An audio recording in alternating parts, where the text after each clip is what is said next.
نحمده ونصلي على رسوله الكريم اما بعد فاعوذ بالله من الشيطان الرجيم بسم الله الرحمن الرحيم رب اشرح لي صدري ويسر لي امري واحلل عقدة من لساني يفقهوا قولي۔ ناظرین، پروگرام اللہ کے خوبصورت نام کے ساتھ آپ کی خدمت میں حاضر ہیں۔ آج ہم اللہ سبحانہ وتعالی کے نام الخلاق پر بات کریں گے۔ الخلاق کا لفظ خلق سے ہے، یعنی پیدا کرنا۔ اللہ سبحانہ وتعالی ہمارا خالق ہے، پوری کائنات کا خالق ہے، اور اس کی صفت صرف خالق یعنی پیدا کرنے والا ہی نہیں بلکہ الخلاق بھی ہے، بہت کثرت سے اور تسلسل کے ساتھ پیدا کرنے والا، جو اپنی تخلیق سے عاجز نہیں، وہ جو چاہے پیدا کر سکتا ہے، جب چاہے پیدا کر سکتا ہے، جتنا چاہے پیدا کر سکتا ہے، اور جب چاہے ان چیزوں کو ختم کرنے پر بھی قادر ہے۔ وہ اللہ، وہ ذات ہے جس نے تمام چیزوں کی تخلیق، ہر وہ چیز جو ہمیں نظر آتی ہے اور وہ جو نظر نہیں آتی، وہی اس کا خالق ہے۔ اللہ سبحانہ وتعالی نے ان تمام چیزوں کو بغیر کسی نمونے کے، بغیر کسی مثال کے اور بغیر کسی اور سے کچھ لیے پیدا کیا ہے، یعنی وہی اس کا اوریجنیٹر ہے اور وہی اس کو شکل دینے والا ہے، وہی اس کا اندازہ کرنے والا ہے، وہی اس کا ڈیزائن بنانے والا ہے کہ کس چیز کو کتنی مقدار میں اور کس شکل میں پیدا کیا جائے۔ اور چونکہ وہ با کمال ہے، ہر طرح کی صفات سے متصف ہے، اس لیے اس کی ہر تخلیق کے اندر زبردست حسن بھی ہے۔ اگر ہم آسمان پر نظر دوڑائیں تو آسمانوں کی وسعت ہمیں مبہوت کر دیتی، آسمانوں کی اونچائی اور بلندی، وہاں تک کوئی انسان پہنچنے کے لائق نہیں۔ آسمان پر پائے جانے والے بے شمار ستارے اور سیارے، ان سب کا خالق وہی ہے۔ اسی طرح آسمانوں سے اوپر کیا ہے انسانوں نے نہیں دیکھا، لیکن وحی الہی سے ہمیں سب کچھ پتہ چلتا ہے کہ ان سب چیزوں کا خالق بھی اللہ سبحانہ وتعالی ہی ہے۔ آسمانوں کے علاوہ زمین پر بھی ہم جو کچھ دیکھتے ہیں اور جو زمین کے نیچے ہے وہ سب بھی، اور جو سمندروں کی گہرائیوں میں ہے وہ سب بھی دراصل اللہ سبحانہ وتعالی ہی کا پیدا کیا ہوا ہے۔ بڑی چیزیں ہوں یا چھوٹی ہوں، لمبی ہوں یا کوتاہ ہوں، موٹی ہوں یا پتلی ہوں، تر ہوں یا خشک ہوں، ہر چیز کا خالق اللہ سبحانہ وتعالی ہے۔ اور نہ صرف یہ کہ ان تمام چیزوں کی شیپ اللہ سبحانہ وتعالی نے بنائی، بلکہ ان کو کسی نہ کسی مقصد کے لیے پیدا کیا، اور پھر اس مقصد کو پورا کرنے کے لیے اللہ تعالیٰ نے ان تمام چیزوں کی خود رہنمائی فرمائی۔ پہاڑوں کا کیا کام ہے وہ اللہ سبحانہ وتعالیٰ نے ان کے اندر الہام کر دیا۔ اسی طرح درخت اور ستارے، سیارے، درختوں کے اوپر کس قسم کے پھل آئیں گے اور وہ انسان کو کیا فائدہ دیں گے، کون سی چیزیں انسان کی غذا کا حصہ بنے گی، کون سی چیزیں جانوروں کی غذا کا حصہ بنے گی، یہ تمام چیزیں اللہ سبحانہ وتعالی ہی کی پیدا کردہ ہیں۔ نہ صرف یہ کہ اس نے پیدا کیا بلکہ ایک بہترین اندازے کے ساتھ بھی پیدا کیا کہ کون سی چیز کتنی تعداد میں، کتنی مقدار میں، کس موسم میں اور کہاں زمین کے کس حصے میں پیدا ہونی چاہیے۔ قرآن مجید میں اللہ تعالیٰ فرماتے ہیں اِنَّا كُلَّ شَيْءٍ خَلَقْنَاهُ بِقَدَرٍ وَمَا أَمْرُنَا إِلَّا وَاحِدَةٌ كَلَمْحِ الْبَصَرِ، بے شک ہر چیز کو ہم نے ایک اندازے کے ساتھ پیدا کیا، یعنی ایسا نہیں کہ ایک چیز پیدا ہو رہی اور ہوتی ہی چلی جا رہی اور بے حساب ہوتی چلی جا رہی اور وہ ضرورت سے زیادہ ہوتی چلی جا رہی اور دوسری چیز جو ہے اس کے مقابلے میں بالکل ختم ہوتی چلی جا رہی ہے۔ ہاں، وہ جس چیز کو چاہے ختم بھی کر سکتا ہے اور اس کے پیچھے بھی اس کی زبردست حکمت اور مصلحت کار فرما ہوتی ہے۔ تو بہرحال اللہ تعالیٰ فرماتے ہیں کہ ہم نے ہر چیز کو ایک اندازے کے ساتھ پیدا کیا، اور ہمارا حکم تو صرف ایک بار ہوتا ہے، جیسے آنکھ کی ایک جھپک، یعنی اللہ سبحانہ وتعالیٰ صرف اشارہ کرتا ہے۔ مثلا قرآن مجید میں شہد کی مکھی کا ذکر آتا ہے، اور چھوٹی سی مکھی کیا زبردست کمال کا کام کرتی ہے، لیکن اس کو ساری انسٹرکشنز کس نے دی؟ اس نے دنیا میں کسی انسان سے کوئی ٹریننگ حاصل نہیں کی۔ وہ کہاں اڑے گی، کس طرف کو جائے گی، کتنا سفر طے کرے گی، کس پھول پر بیٹھے گی، اور کس مقدار میں رس چوسے گی، اور رس چوسنے کا اس کا طریقہ کیا ہوگا، اور پھر اس رس کو واپس لا کر اپنے چھتے پر کس طرح انڈیلے گی، اور پھر کس طرح مختلف مکھیاں مسلسل ایک ٹیم ورک کے ساتھ محنت اور جہد مسلسل کے بعد جو رس اکٹھا کریں گی اور ان سے جو شہد بنے گا، یہ سارے کا سارا علم اللہ تعالیٰ نے مکھی کی طرف خود الہام کیا. قرآن مجید میں اللہ تعالیٰ فرماتے ہیں وَأَوْحَى رَبُّكَ إِلَى النَّحْلِ، نحل یعنی مکھی، شہد کی مکھی کی طرف تیرے رب نے ہی وحی کی ہے، یعنی اس کے اندر یہ علم ڈالا ہے، اس کو خود سکھایا ہے. اور یہی حال باقی تمام چیزوں کا ہے کہ کن چیزوں کو کس طرح کام کرنا ہے. اور ان سب چیزوں کے بنانے کے لیے اللہ سبحانہ وتعالیٰ کو مشکل یا مشقت کا سامنا نہیں کرنا پڑا، بلکہ فرمایا کہ یہ سب کچھ ایک آنکھ جھپکنے کی دیر میں ہو گیا. یعنی اللہ تعالیٰ کا حکم بس ہونے کی دیر ہے کہ وہ چیز ہو جاتی ہے. اور پھر وہ چیز ایسے ہی نہیں کہ کسی بیکار سی نکمی شکل میں پیدا ہو، بلکہ ہر چیز کو اس نے جس شکل پر پیدا کیا وہ اپنی جگہ انتہائی خوبصورت بھی ہے. اسی لیے اللہ تعالیٰ فرماتے ہیں فَتَبَارَكَ اللَّهُ أَحْسَنُ الْخَالِقِينَ کہ بہت بابرکت ہے اللہ جو پیدا کرنے والوں میں سب سے اچھا ہے. یعنی جس نے جو کچھ پیدا کیا بہترین طریقے پر پیدا کیا اور اپنے مرضی سے جتنا چاہے پیدا کیا. اسی طرح ہم دیکھتے ہیں کہ انسان کی تخلیق بھی اللہ سبحانہ وتعالیٰ نے قرآن مجید میں اس کے مختلف مراحل بتائے ہیں کہ ایک انسان کے پیدا ہونے میں کتنے مرحلے ہوتے ہیں. حالانکہ اللہ سبحانہ وتعالیٰ چاہے تو جس طرح آدم علیہ السلام کو بغیر باپ اور ماں کے پیدا کیا، اسی طرح ہر انسان کو بھی وہ پیدا کر سکتا تھا اور اس کے لیے کچھ مشکل نہیں. لیکن اس کی حکمت کاملہ کا تقاضا تھا کہ وہ انسان کی تخلیق کو ایک خاص طریقے پر وجود میں لائے. اللہ سبحانہ تعالیٰ نے تمام مخلوقات کو پیدا کیا اور پھر اس کے بعد انسان کو پیدا کیا، آدم علیہ السلام کو، اور پھر ان سے ان کا جوڑا حوا علیہ السلام کی شکل میں پیدا کیا، اور ان دونوں سے بہت سے مرد اور عورتیں دنیا بھر میں پھیلا دیے. آج ہم دیکھتے ہیں کہ مختلف رنگوں اور شکلوں کے انسان اس کرۂ ارض پر بستے ہیں، اور اللہ سبحانہ تعالیٰ ہی کی پیدا کی ہوئی خوراک، رزق اور باقی تمام ضروریات کی چیزوں کو استعمال کر رہے ہیں. یہ سب کچھ کہاں سے آیا؟ ان میں سے کوئی بھی چیز ایسی نہیں جو خود سے خود بن گئی ہو. یہ سب اللہ تعالیٰ ہی کی دین ہے، اسی کی بنائی ہوئی ہے، اور انسانوں کی ضرورت کے عین مطابق ہر چیز بنائی گئی ہے. اور اس میں بھی ہم دیکھتے ہیں کہ انسانوں کی ضروریات کس قدر مختلف ہیں. صرف اگر ہم خوراک میں ہی دیکھیں تو انسان کے لیے کیا کچھ نہیں پیدا کیا گیا. پانی سے لے کر دودھ، طرح طرح کے مشروبات، کھانے کی چیزیں، سبزیاں، پھل، گوشت اور دیگر چیزیں کہ جن کو انسان اگر گننا چاہے تو گن نہیں سکتا. ان میں سے ایک ایک چیز انسان کے لیے غذا بھی ہے اور اس میں شفا بھی ہے اور اس میں انسان کے لیے خوشی اور سکون بھی ہے. لیکن سوال یہ پیدا ہوتا ہے کہ انسان ان تمام چیزوں کو پا کر، اپنے رب کی نعمتوں کو پا کر رب کا حق کیسے ادا کر رہا ہے؟ ہمیں اللہ سبحانہ تعالیٰ کی ان صفات پر غور کرنے کی ضرورت اس لیے بھی ہے کہ ہم اپنی زندگی کے مقصد کو پا سکیں، ہم اپنے رب کا حق ادا کر سکیں، ہم اس کے شکر گزار بن سکیں. کیونکہ اللہ سبحانہ تعالیٰ کی ایک ایک تخلیق پر اگر انسان غور و فکر شروع کرے تو اس کی زندگی ختم ہو جائے اور اس کی قدرت کے کارنامے نظر آتے ہی چلے جائیں.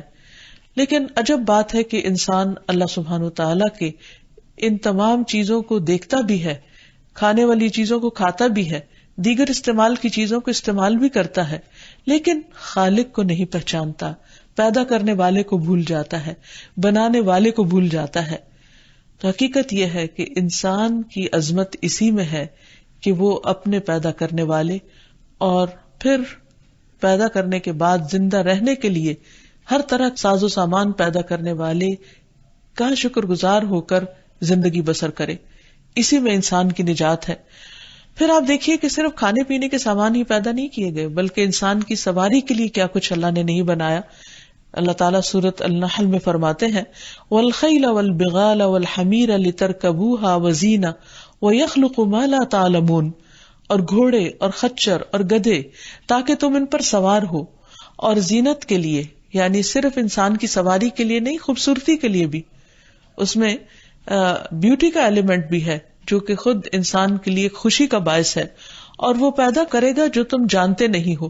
یعنی صرف اسی پر بس نہیں، بلکہ اس نے انسان کی سواری کے لیے ایسی ایسی چیزوں کی طرف اشارہ کیا کہ جو اس وقت کا انسان نہیں جانتا تھا جب قرآن مجید نازل ہوا، اور آئندہ بھی انسان کے سامنے اللہ سبحانہ تعالیٰ ہی کی دی ہوئی چیزوں میں سے انسان کے ذریعے جو کچھ بننے والا ہے وہ اللہ سبحانہ تعالیٰ تو پہلے ہی سے ہی جانتا ہے، لیکن انسان بھی وقت کے ساتھ ساتھ نئی نئی ایجادات کرتا چلا جاتا ہے.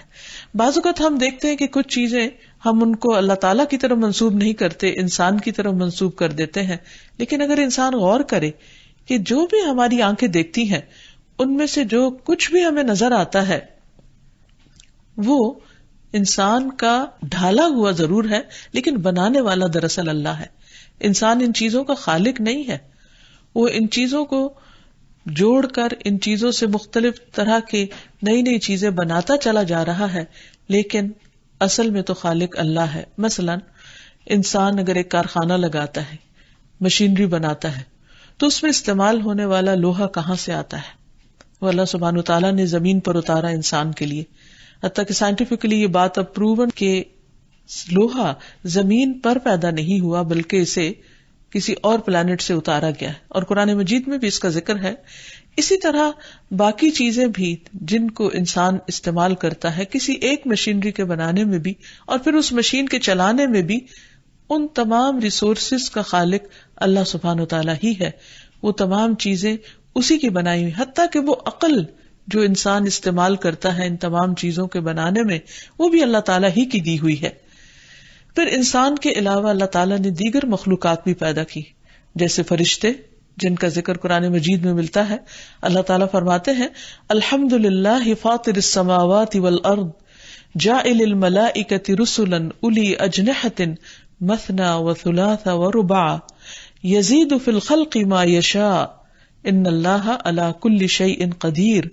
سب تعریف اللہ کے لیے ہے جو آسمانوں اور زمین کا پیدا کرنے والا ہے، فرشتوں کو قاصد بنانے والا ہے، یعنی انسانوں کے لیے پیغام لانے والا، جو 2 اور 3 اور 4 پروں والے ہیں. انسان نے ان کو نہیں دیکھا، لیکن اللہ تعالیٰ نے جو کچھ بنایا پھر اس کی ڈسکرپشن بھی دی. وہ مخلوق کی بناوٹ میں جو چاہتا ہے اضافہ کرتا ہے، جس چیز میں جتنا چاہتا ہے اس میں زیادتی کر دیتا ہے اور جہاں چاہتا ہے کمی کر دیتا ہے. بے شک اللہ ہر چیز پر پوری قدرت رکھتا ہے. یہ تو عام فرشتوں کی بات تھی کہ ان میں سے مختلف فرشتے مختلف سائز کے اللہ تعالیٰ نے بنائے، کسی کے 2 پر بنائے، کسی کے 3، کسی کے 4 اور کسی کے اس سے زیادہ. جیسے ہم دیکھتے ہیں کہ جبریل علیہ السلام کو جب نبی صلی اللہ علیہ وسلم نے پہلی بار دیکھا تو ان کے 600 پر تھے. اسی طرح وہ فرشتے جو عرش اٹھائے ہوئے ہیں ان کے بارے میں نبی صلی اللہ علیہ وسلم نے فرمایا کہ مجھے یہ اجازت دے دی گئی ہے کہ میں اللہ تعالیٰ کے عرش اٹھانے والے فرشتوں میں سے کسی فرشتے کے بارے میں بیان کروں کہ اس کے کانوں کی لو سے لے کر کندھے تک کا درمیانی فاصلہ 700 سال کی مسافت کے برابر ہے. یعنی اس سے آپ اندازہ لگائیں کہ ایک ایک فرشتہ کتنا ہیوج ہے، کتنا بڑا ہے. فتبارک اللہ احسن الخالقین. تو بہت بابرکت ہے اللہ جو پیدا کرنے والوں میں سب سے بہترین ہے. پھر اسی طرح اللہ تعالیٰ نے فرشتوں کے علاوہ جنات کو تخلیق کیا. انسان کو اللہ نے مٹی سے بنایا، فرشتوں کو نور سے بنایا اور جنات کو آگ سے بنایا.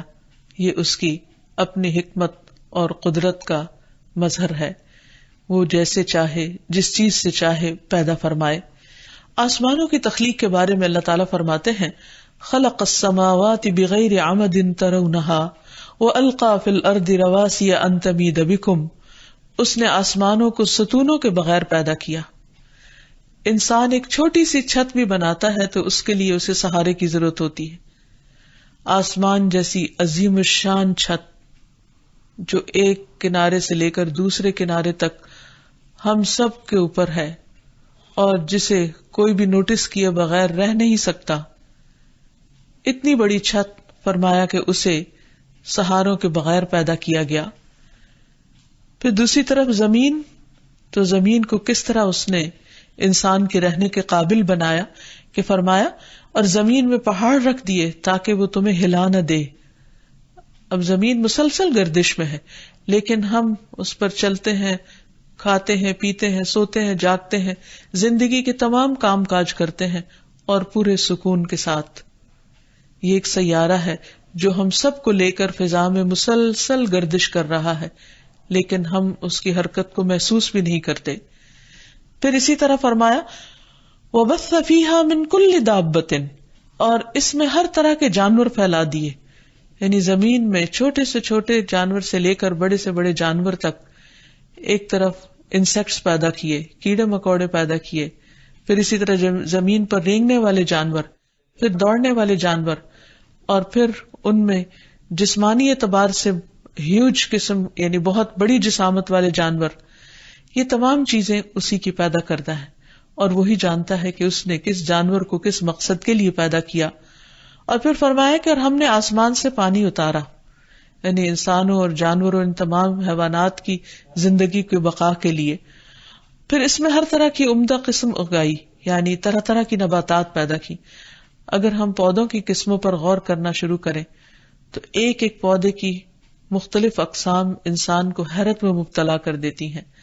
پھر اسی طرح کچھ پودے ایسے ہیں جو صرف خوش منظر ہیں، انسان کے لیے خوبصورتی کے طور پر پیدا کیے گئے ہیں. کچھ ایسے ہیں جن میں انسان کی غذا ہے، کچھ چھاؤں کے لیے اور کچھ فضا کو خوشگوار بنانے کے لیے. انسان اللہ تعالیٰ کی کن کن نعمتوں کو انکار کر سکتا ہے.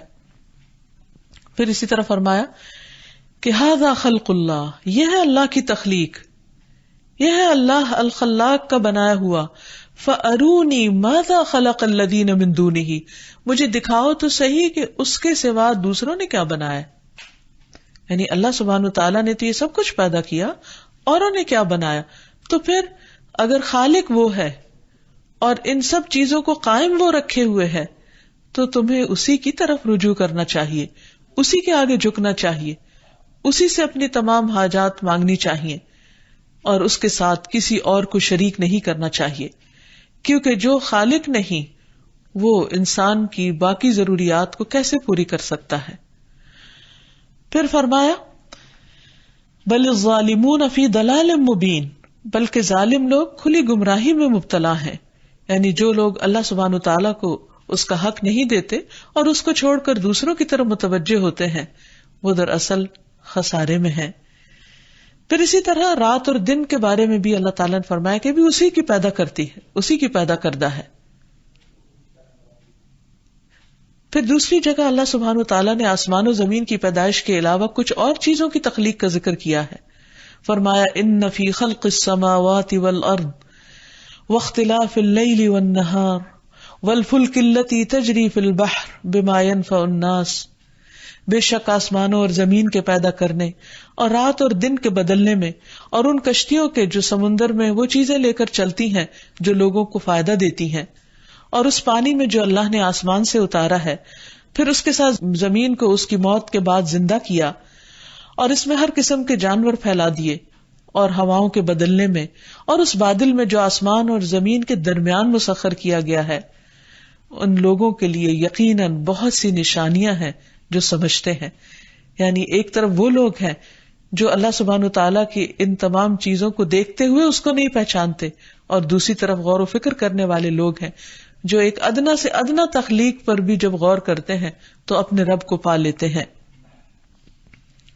ابو ہریرہ رضی اللہ عنہ سے روایت ہے کہ رسول اللہ صلی اللہ علیہ وسلم نے میرے ہاتھ کو پکڑ کر فرمایا، اللہ تعالیٰ نے مٹی کو ہفتے کے دن پیدا کیا، پہاڑ اتوار کے دن پیدا کیے، درختوں کو پیر کے دن پیدا کیا، مکروہات یعنی ناپسندیدہ چیزیں منگل کے دن پیدا کیے، نور بدھ کے دن پیدا کیا، اور جمعرات کے دن زمین میں چوپائے پھیلا دیے، اور آدم علیہ السلام کو جمعہ کے دن عصر کے بعد مخلوق میں سب سے آخر جمعہ کی گھڑیوں میں سے آخری گھڑی عصر اور رات کے درمیان پیدا فرمایا. تو اللہ سبحانہ وتعالیٰ نے بہت تدبیر کے ساتھ اور اپنی خاص پلاننگ کے ساتھ ان تمام چیزوں کی تخلیق کی ہے. یہ سب کچھ بے مقصد نہیں بن گیا، بنانے والے نے اس میں سے ایک ایک چیز کو ایک مقصد کے ساتھ پیدا کیا ہے. اور زمین پر تو جتنی بھی چیزیں ہیں وہ دراصل انسان کے فائدے کے لیے ہیں، جیسا کہ سورۃ البقرہ میں اللہ تعالیٰ فرماتے ہیں خلق لکم ما فی الارض جمیعا، اس نے تمہارے لیے پیدا کیا جو بھی زمین میں ہے سارے کا سارا. اور بڑی سے بڑی چیز ہو یا چھوٹی سے چھوٹی، یہ تمام چیزیں دراصل اللہ سبحانہ تعالیٰ ہی کی پیدا کردہ ہے، اور وہ ان تمام چیزوں کے بنانے پر بھی قادر ہے۔ حقیقت یہ ہے کہ اللہ سبحانہ تعالیٰ کے لیے تخلیق کا یہ کام بہت آسان ہے، اسے اس کام کے لیے کسی ضابطے اور قاعدے کی پابندی کی بھی ضرورت نہیں، جیسا کہ ہم قرآن مجید میں بعض واقعات میں دیکھتے ہیں کہ کس طرح حضرت عیسیٰ علیہ السلام کو بغیر باپ کے پیدا کیا گیا، اور کس طرح زکریا علیہ السلام کو انتہائی بڑھاپے کی حالت میں یحییٰ علیہ السلام کی خوشخبری دی گئی، اور جب انہیں خوشخبری دی گئی تو وہ حیران ہو گئے کہ میرا بچہ کیسے پیدا ہو سکتا ہے۔ جب انہوں نے کہا کہ قال رب انا یکون لی غلام وکانت امرأتی عاقرا وقد بلغت من الکبر عتیا قال کذلک قال ربک هو علی ہین وقد خلقتک من قبل ولم تک شیئا، کہا اے میرے رب میرے لیے لڑکا کیسے ہوگا جبکہ میری بیوی شروع سے بانجھ ہے، یعنی وہ تو بچہ پیدا ہی نہیں کر سکتی، اور میں تو بڑھاپے کی آخری حد تک پہنچ چکا ہوں۔ کہا ایسا ہی ہے، تیرے رب نے فرمایا ہے کہ یہ میرے لیے بہت آسان ہے، اور یقیناً میں نے تجھے اس سے پہلے پیدا کیا جبکہ تو کچھ بھی نہ تھا۔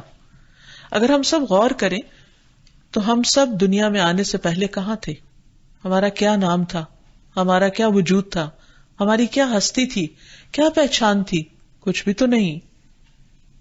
تو پھر یہ کون ہے جو پیدا کرنے والا ہے؟ اللہ ہی ہے۔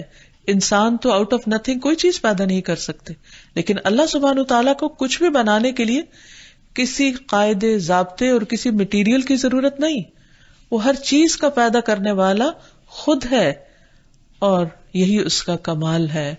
هو الخلاق العلیم، وہ بہت ماہر کاریگر ہے، ایسا رب، ایسا خالق کہ جس کی مثال کوئی نہیں۔ جہاں تک انسانوں کی تخلیق کا تعلق ہے تو اس سلسلے میں یہ بات یاد رہے کہ اللہ سبحانہ تعالیٰ انسانوں کو مرنے کے بعد دوبارہ بھی پیدا کرے گا، اور ہر انسان اسی حالت میں پیدا کیا جائے گا جس طرح وہ پہلے پیدا ہوا، اپنی ایک خاص شخصیت اور آئیڈینٹی کے ساتھ۔ دنیا کے اکثر لوگوں کو آج بھی اور ماضی میں بھی یہ بات مشکل سمجھ میں آئی یا سمجھنے میں قاصر رہے کہ دوبارہ کیسے پیدا ہو سکتا ہے۔ تو اس سوال کا جواب اللہ سبحانہ تعالیٰ نے قرآن مجید میں بارہا دیا ہے۔ مثلاً سورۃ الاسراء میں اللہ تعالیٰ فرماتے ہیں وَقَالُوا أَإِذَا كُنَّا عِظَامًا وَرُفَاتًا أَإِنَّا لَمَبْعُوثُونَ خَلْقًا جَدِيدًا قُلْ كُونُوا حِجَارَةً أَوْ حَدِيدًا أَوْ خَلْقًا مِمَّا يَكْبُرُ فِي صُدُورِكُمْ فَسَيَقُولُونَ مَن يُعِيدُنَا قُلِ الَّذِي فَطَرَكُمْ أَوَّلَ مَرَّةٍ فَسَيُنْغِضُونَ إِلَيْكَ رُؤُوسَهُمْ وَيَقُولُونَ مَتَىٰ قُلْ عَسَىٰ أَن يَكُونَ قَرِيبًا۔ اور انہوں نے کہا کہ جب ہم ہڈیاں اور ریزہ ریزہ ہو جائیں گے، یعنی مرنے کے بعد قبروں میں گل سڑ جائیں گے، تو کیا واقعی ہم ضرور نئے سرے سے پیدا کر کے اٹھائے جائیں گے؟ کہہ دیجئے تم کسی قسم کے پتھر بن جاؤ یا لوہا بن جاؤ یا کوئی ایسی مخلوق بن جاؤ جو تمہارے سینوں میں ہے، صرف تم سوچ رہے ہو، بتایا بھی نہیں، تو بھی ان قریب وہ کہیں گے کہ ہمیں کون دوبارہ پیدا کرے گا؟ کہہ دیجئے وہی جس نے تمہیں پہلی بار پیدا کیا، وہ ضرور تمہاری طرف سر ہلا کر کہیں گے کہ یہ کام کب ہوگا۔ کہہ دیجئے امید ہے کہ وہ قریب ہے، یعنی آخرت کا آنا اور انسانوں کا دوبارہ اٹھایا جانا۔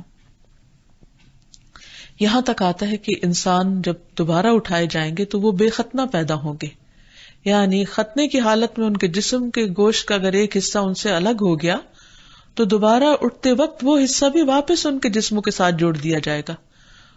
ایک انسان مرنے کے بعد اگر اس کے ٹکڑے، حصے بکھرے مختلف حصوں میں پھیلا بھی دیے گئے تو بھی دوبارہ جب وہ پیدا کیا جائے گا تو اللہ تعالیٰ زمین کے ان سارے حصوں کو حکم دے گا اور اس شخص کے جسم کے سارے حصے واپس ایک جگہ جا کر جمع ہو جائیں گے، اور ایسا کرنا اللہ سبحانہ تعالیٰ کے لیے کچھ بھی مشکل نہیں۔ اس بات کو قرآن مجید کے علاوہ ایک حدیث میں بھی بہت اچھی طرح واضح کر دیا گیا ہے کہ انسان مرنے کے بعد دوبارہ پیدا کر دیا جائے گا، اور یہ کام اللہ تعالیٰ کے لیے کچھ بھی مشکل نہیں۔ ایک حدیث میں آتا ہے کہ ایک شخص جس نے ایک بھی نیکی نہ کی تھی، جب وہ مرنے لگا تو اس نے اپنے گھر والوں سے کہا کہ جب میں مر جاؤں تو میرے جسم کو جلا کر اس کا آدھا حصہ ہوا میں اڑا دینا اور آدھا پانی میں بہا دینا۔ جب وہ فوت ہوا تو اس کے حکم کے مطابق اس کے ساتھ ایسا ہی معاملہ کیا گیا، لیکن ہوا کیا، اللہ تعالیٰ نے ہوا کے فرشتوں کو حکم دیا کہ اس کے جسم کا ذرہ ذرہ اکٹھا کر کے لے آئیں، اور دوسری طرف پانی کے فرشتوں کو حکم دیا کہ وہ اس کے جسم کا ایک ایک ذرہ جو پانی میں ملا ہے اس کو نکال کر لے آئیں، اور اللہ سبحانہ تعالیٰ کے حکم سے وہ شخص آن کی آن میں دوبارہ جی اٹھا، جیسے اللہ نے چاہا اسے بنا دیا۔ تو اللہ سبحانہ تعالیٰ نے اس سے پوچھا کہ تم نے ایسا کیوں کیا؟ تو اس نے کہا کہ تجھ سے ڈر کی وجہ سے، کہ میرے پاس کوئی بھی نیکی نہ تھی اور مجھے ڈر تھا کہ اگر تو نے مجھے دوبارہ پیدا کیا تو تو مجھے ضرور سزا دے گا۔ تو بہرحال اللہ سبحانہ تعالیٰ نے اس کو معاف کر دیا۔ تو اس سے پتہ یہ چلتا ہے کہ انسان اللہ تعالیٰ کی عظمت کو پہچانے، اپنی حقیقت کو جانے، اللہ تعالیٰ کی تخلیق کی قوت کو سمجھے اور پھر اس کے مطابق اپنے آپ کو بندگی کے مقام پر رکھے۔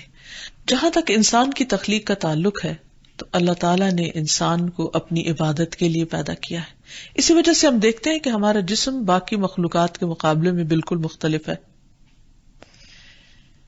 عبادت میں سب سے اہم ترین عبادت نماز پڑھنا ہے، اور نماز کے طریقہ جو نبی صلی اللہ علیہ وسلم نے سکھایا ہے اس میں قیام ہے۔ ہم دیکھتے ہیں کہ باقی تمام مخلوقات کے مقابلے میں انسان اپنے دو پاؤں پر سیدھا کھڑا ہو سکتا ہے۔ اللہ تعالیٰ نے قرآن مجید میں حکم دیا ہے قوموا للہ قانتین، کہ اللہ کے فرما بردار بندے بن کر قیام کرو، کھڑے ہو جاؤ۔ لیکن ہم دنیاوی کاموں میں گھنٹوں کھڑے رہتے ہیں، لیکن اللہ سبحانہ تعالیٰ کی دی ہوئی اس نعمت سے کہ ہم اپنے دو پاؤں پر کھڑے ہو سکتے ہیں، اللہ رب العالمین کے سامنے کھڑے ہونے میں مشکل محسوس کرتے ہیں۔ پھر اللہ سبحانہ تعالیٰ نے رکوع کا حکم دیا ہے، اور انسان کی تخلیق اس طرح کی ہے کہ وہ بہت آسانی کے ساتھ اپنی کمر کو جھکا سکتا ہے، ورنہ بعض اوقات جو جانور کھڑی شکل میں پیدا کیے گئے ہیں وہ جھک نہیں پاتے، یہ جو جھکے ہوئے ہیں وہ کھڑے نہیں ہو سکتے۔ قرآن مجید میں آتا ہے وَارْكَعُوا مَعَ الرَّاكِعِينَ، رکوع کرنے والوں کے ساتھ رکوع کرو۔ رکوع نماز کا ایک فرض ہے۔ پھر اسی طرح سجدے کی حالت میں انسان کے اللہ تعالیٰ نے جوڑ اس طرح کے بنائے کہ جب وہ زمین پر اللہ سبحانہ وتعالیٰ کے حضور جھکتا ہے تو پرفیکٹ حالت میں آرام سے وہ تسلی کے ساتھ اپنا ماتھا ٹیک سکتا ہے، اور پھر واپس بیٹھ کر بھی اپنی عبادت کو مکمل کر سکتا ہے۔ یہ سب کچھ کسی مقصد کے بغیر نہیں دیا گیا۔ ہمارے جسم کا ایک ایک جوڑ جس طرح حرکت کر سکتا ہے، جس طرح ہم مختلف طرح کے کام کاج کر سکتے ہیں، یہ بھی اللہ سبحانہ وتعالیٰ کی نشانیوں میں سے ایک بہت بڑی نشانی ہے، اور یہ انسان کو غور و فکر کی دعوت بھی دیتی ہے۔ تو ہم سب کے لیے لازم ہے کہ وہ اپنی تخلیق کے مقصد کو بھی سمجھے، جس طرح باقی ساری کائنات اپنی اپنی تخلیق کے مقصد کو سمجھے ہوئے ہے۔ سورج کو معلوم ہے کہ اسے کیا کام کرنا ہے، اور وہ دن رات اپنے کام میں لگا ہوا ہے۔ چاند کو معلوم ہے کہ اسے کیا کرنا ہے۔ ایک ایک پہاڑ اور ایک ایک درخت کو معلوم ہے کہ ان کا کرنے کا کام کیا ہے۔ تو ایک ذرے سے لے کر ایک گیلیکسی تک ہر چیز اللہ سبحانہ تعالیٰ کی اطاعت میں لگی ہوئی ہے اور اپنی زندگی کے مقصد کو پورا کر رہی ہے، اور یہ ان میں سے ایک ایک چیز انسان کو بھی دعوت دے رہی ہے کہ وہ اللہ سبحانہ تعالیٰ کا وفادار بن جائے۔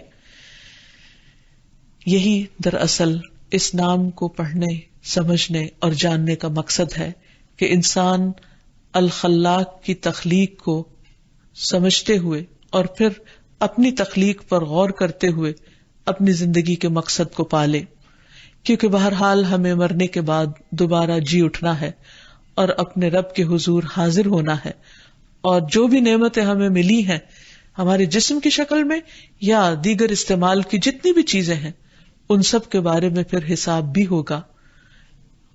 جیسے کہ سورۃ التکاثر میں اللہ تعالیٰ فرماتے ہیں وَلَتُسْأَلُنَّ يَوْمَئِذٍ عَنِ النَّعِيمِ، اس دن تم سے ضرور سوال کیا جائے گا نعمتوں کے بارے میں، یعنی وہ نعمتیں خواہ جسم کے اندر ہیں یا باہر ہیں، یہ سب اللہ کی پہچان کے لیے اور اللہ سبحانہ وتعالیٰ کی مرضی کے مطابق استعمال کرنے کے لیے دی گئی ہیں، اور یہی حساب ہوگا کہ جو کچھ ملا تھا دنیا میں کیا وہ رب کی فرما برداری میں استعمال ہوا یا محض دنیا کے عیش و عشرت میں استعمال کیا گیا.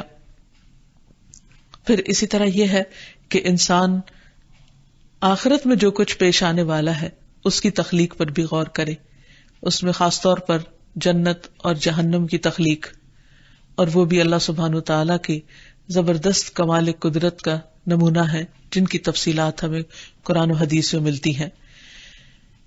جہنم جو کہ ایک بہت ہی زبردست سزا کی جگہ ہے، اس سے بھی ڈرنے کی ضرورت ہے. اس میں جب انسان ڈالے جائیں گے تو انسانوں کے جسم کئی گنا بڑھ جائیں گے.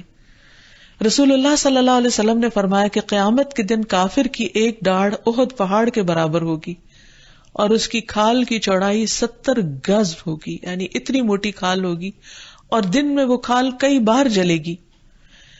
اسی طرح مجاہد کہتے ہیں کہ ایک مرتبہ ابن عباس نے مجھ سے پوچھا کہ کیا تمہیں معلوم ہے کہ جہنم کی وسعت کتنی ہے؟